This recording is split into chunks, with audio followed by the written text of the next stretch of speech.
Wah, kita dapat soalan lah hari ini. Ustazah, apa hukum kalau telan air liur dan telan kahak?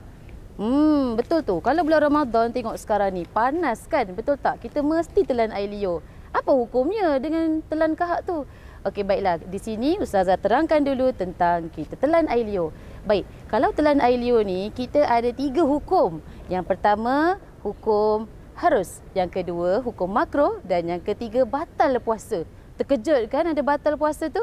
Okey, mari sini Ustazah jelaskan dulu tentang hukum harus. Baik, hukum harus itu apabila air liur itu memang ada di dalam mulut kita. Yelah, nak buat macam mana? Benda yang tidak boleh dielakkan, iaitu umum al-balwa. Jadi tak apa kalau kita telan macam biasa. Yang kedua, hukum makruh. Kalau hukum makruh macam mana? Hukum makruh ni apabila kita duduk kumpul ni air liur ni banyak-banyak dalam mulut ni. Kita kumpul, lepas tu kita telan. Itu makruh.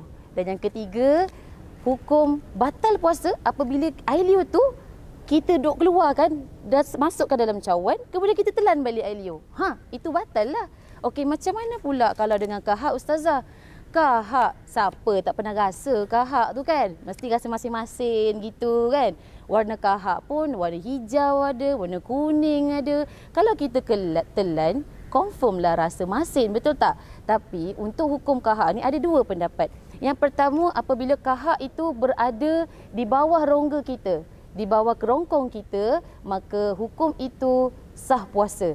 Apabila kalau kahak itu dah start nak keluar dah, macam tu, dah keluar. Nak keluar dah sampai kat sini dah ni, dekat lidah ni. Lepas tu kita telan balik. Hukum dia dah batal puasa. Jelas kan?